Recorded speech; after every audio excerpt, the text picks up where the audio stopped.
السلام عليكم، مرحبا بكم فيديو جديد، وصفة جديدة مع أم وليد المغربية.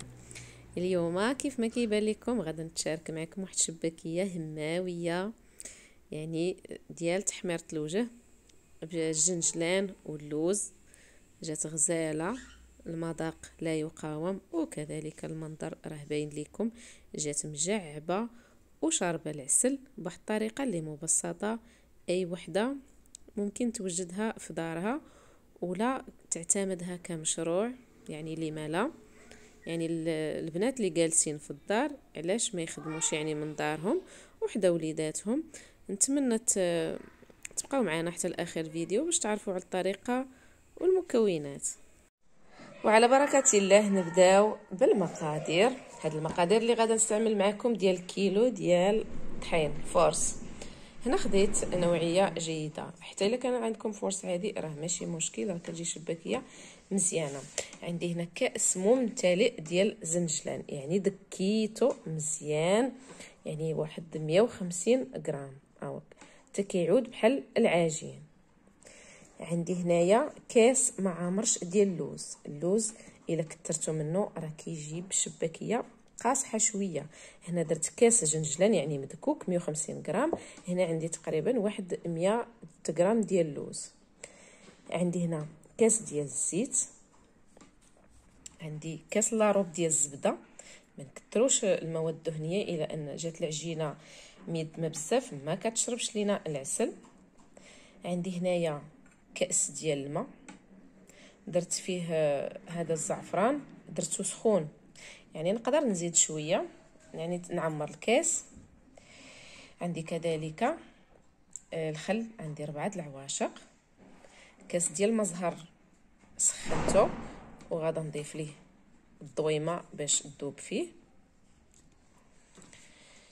وهنا عندي بالنسبه للمنسمات عندي ملعقه ديال القرفه، ملعقه ممتلئه، ملعقه ديال النافع، ملعقه ديال حبه حلاوه.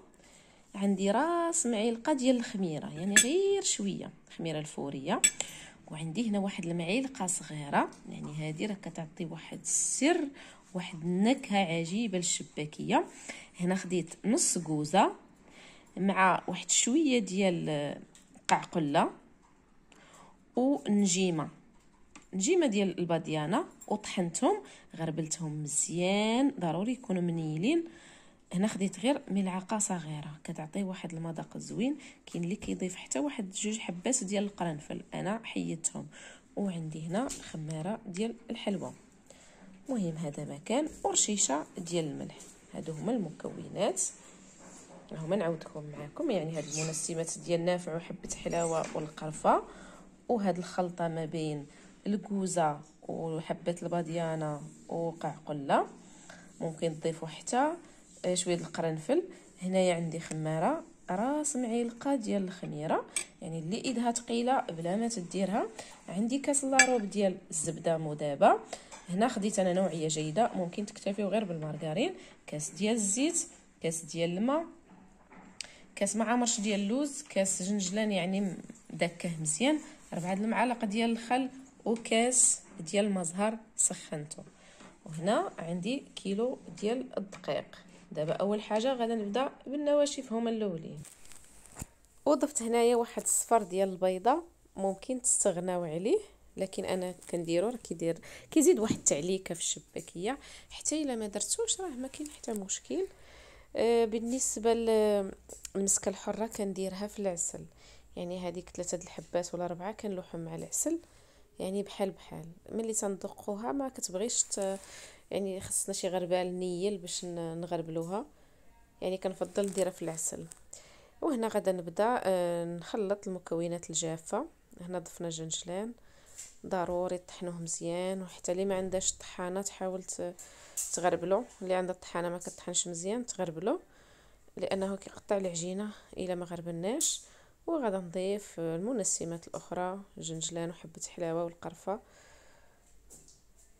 يعني نسبقوا المكونات الجافه هي الاولى. غنضيف الخماره وديك شويه ديال الخميره الدار، غير شويه اللي يدها ثقيله وبوحدها بلا ما ديرها. الا كنتو باغيين تخليو العجينه تبات ما ديروش الخميره نهائيا باش ما تخمرش.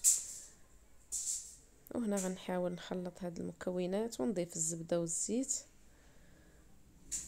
يعني وندخل ديك المكونات كلها في الدقيق.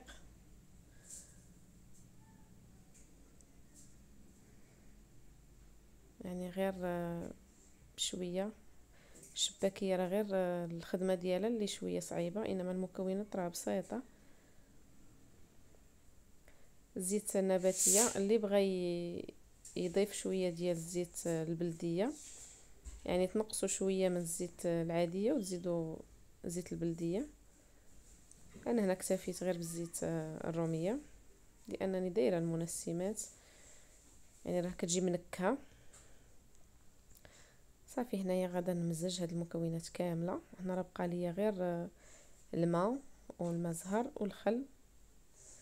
هنايا درت الغربال، حتى الا بقات شي حبيبات هكا ديال الجنجلان ما مطحونينش مزيان، يعني الغربال راه كيساعد.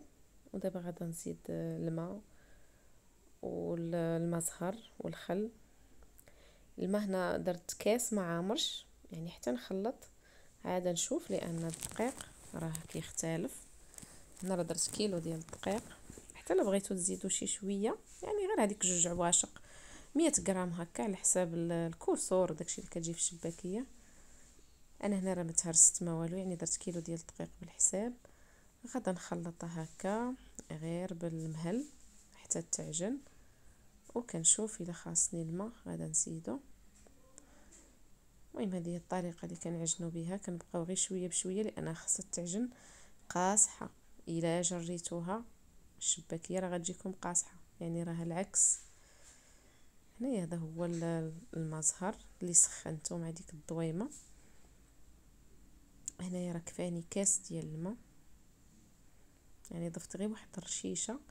مهم كاس بالقياس، كاس ماء وكاس مزهر ودوك 4 المعالق ديال الخل راهم كفاوني باش نعجن هاد العجينه.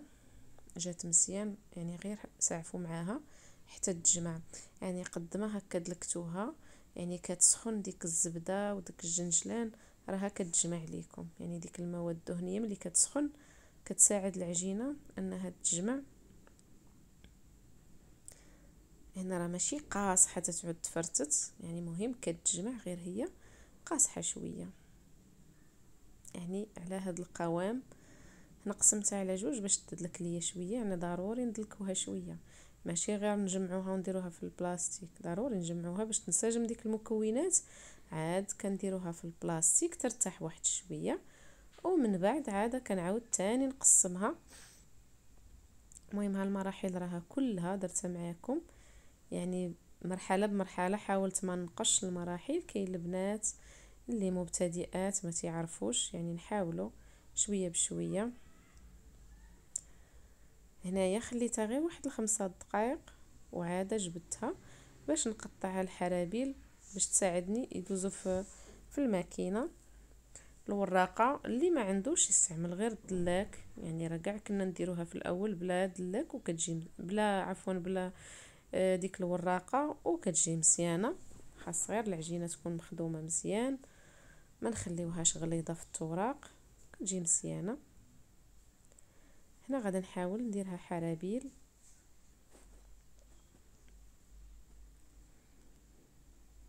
حاولوا ما ديروهمش كبارين باش ما يكونش الضياع ملي نبغيو نورقوها، يعني قد هكا. الا كنا غنديروها في الدلاك راه ماشي مشكل، يعني واخا نديرو الكبيرات كبار.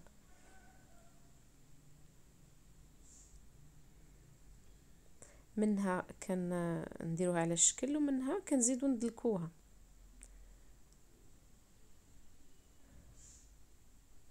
دابا خليتهم ارتاحوا واحد شويه، كنبداو بالاولين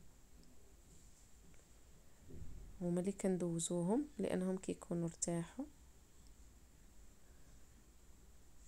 هنا غادا نورقها غادا نطويها. يعني هاد العمليه كتخلي الشباكيه كتجي مجعبه، يعني كتجي خاويه من الوسط.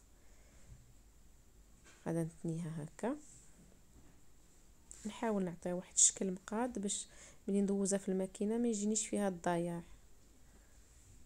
يعني هاد العمليه بحال هذه راه غنقسمها على جوج باش تجيني نيشان في الوراقه وما كيكونش الضايع. نكمل ما تبقى من العجين واحده اخرى هكا. انا ما خليتهاش ترتاحت مزيان، راه كتبان لكم قد ما خليتوها كتعطيكم الطوع في التسراح. انا قلت نربعهم هكا ونخليهم، يعني في هذه المرحله خليوهم شويه يطلقوا باش تدوز فيهم الماكينه بسهوله. قد ما كانوا صغار ما كيكونش الضايع. هنايا من بعد ما ارتاحت العجينه غندوزها هكا غير شويه بالدلاك وندوزها في الماكينه. يعني ما تدوزوهاش في الرقيقه بزاف، تكون موين. انا هنا كندوزها في النمره 5، يعني كل ماكينه والتدريجات اللي فيها. بغيتو تبقاو غاديين تدريجه بتدريجه حتى توصلوا للسمك اللي بغيتو. انا هنا عندي القياس نمره 5 كتجيني مزيانه. كندوزها بدلاك شويه وعاده ندوزها في هاد الوراقه. هنا الا كان معكم شي حد يساعدكم كتكون احسن. هنا خذوا القياس اللي تيناسبكم، ما خصهاش تجي رقيقه بزاف، الا جات رقيقه كتهرس وما كتجعبش. هنا نزيدو شويه باش نوصلها ل5. انا دوزتها في الجوج ومن بعد غندوزها في 5.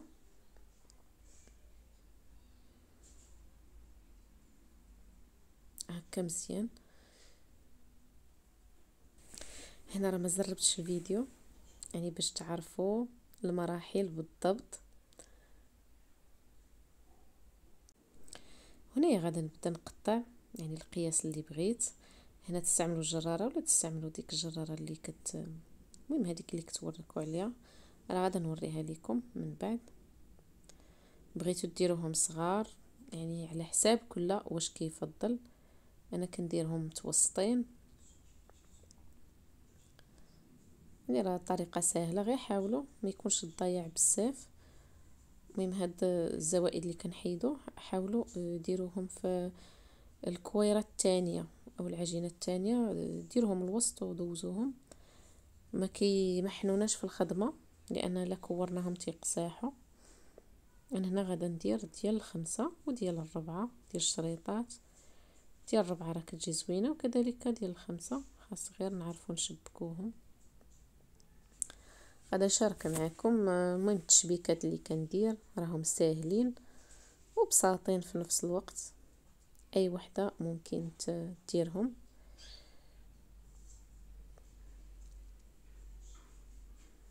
انا هنا كنخدم غير بشويه، ما بغيتش نزرب الفيديو.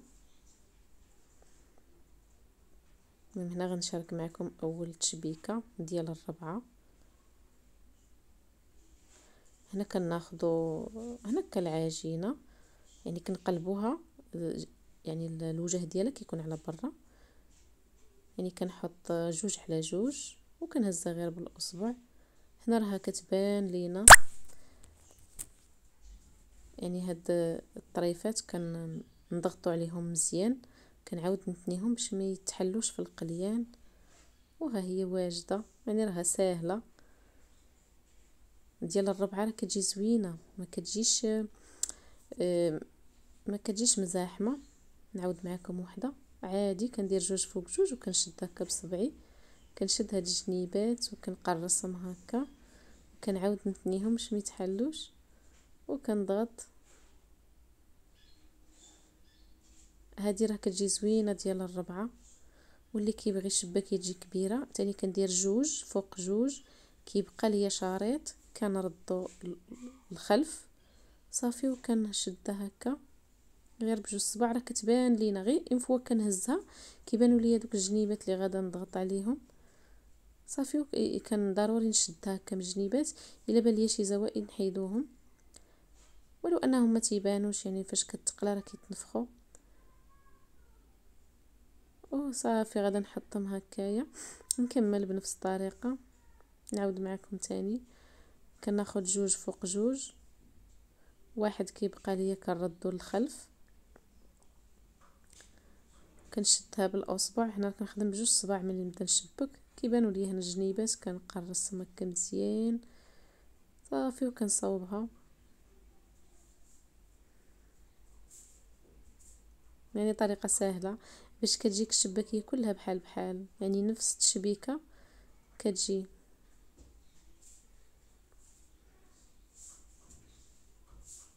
وهنايا كنستعمل هاد الاله، يعني كتبداو من الجنب وكتضغطوا.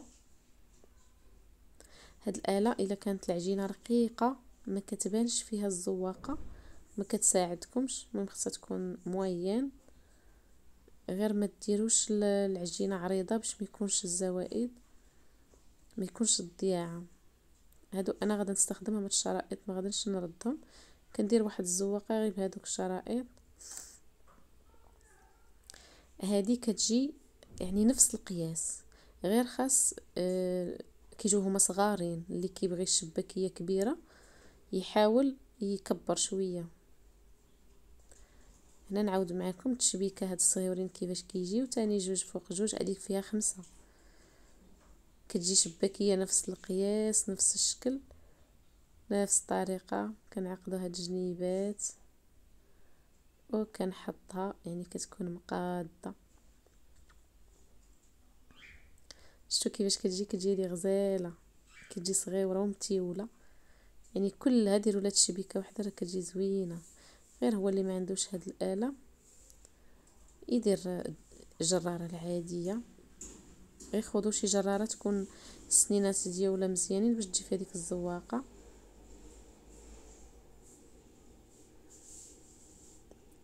وغنكمل العجين كلها، نديرهم في واحد اللاطه نخليهم ينشفوا شويه. الا نشفوا ما كتخسرش الشكل ديال الشباكيه، كيف ما كنلوحها في الزيت كتبقى.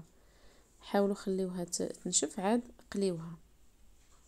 المهم كانت هذه هي تشبيكتي، شاركتها معكم. يعني كاينين اشكال اخرين، يعني دابا نشاركهم معكم في فيديو اخر ان شاء الله. هنايا درت الشباكيه الطيب، يعني درت الزيت الكافي، درت تقريبا واحد اطر ونص. هنا المقلاه تكون شويه غارقه. هنا كيف ما كيبان لكم الشباكيه راها من القليه كتبان لك راه ناجحه، يعني منفوخه، جات مجعبه. يعني هاد التجعاب هو اللي تيخليها تشرب العسل.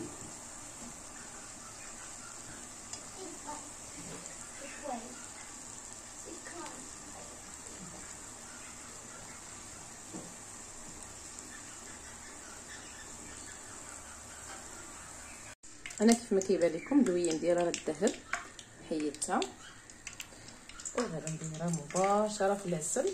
العسل راه دفيته واحد شويه. هنا غادي نبدا نرمي. النار راها متوسطه، ماشي تكون مهيله ولا تكون مجهده، المهم متوسطه. الا خلينا الزيت نقصوا النار. ايوا هنا الشباكيه ها هي بدات كطيب.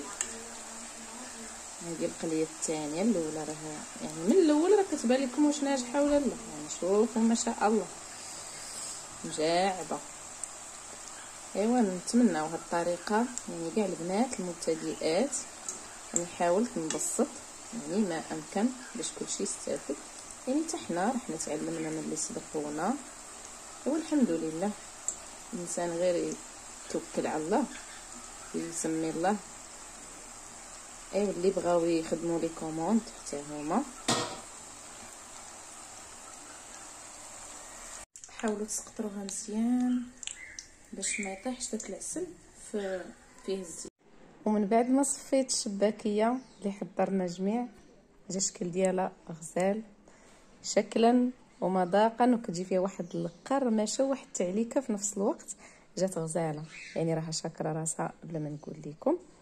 ها هي كيفاش جات مجعبه هشيشه وشاربه العسل. راه شاركت معكم الطريقه. اللوين ديالها جا غزال.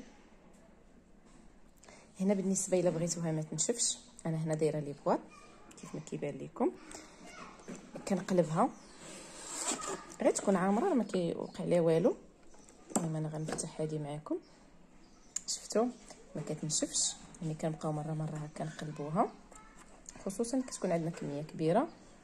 المهم جات شباكيه لا يعلى عليها، يعني راه باينه لكم جات هشيشه، المذاق زوين وحتى اقتصاديه. هنا هي بواطه اخرى يعني قالباها باش ما كتنشفش لينا. كانت هذه هي طريقتي في تحضير الشباكيه. نتمنى ونتلاقاو في فيديو جديد ان شاء الله. مع السلامه ومع وصفه جديده ان شاء الله.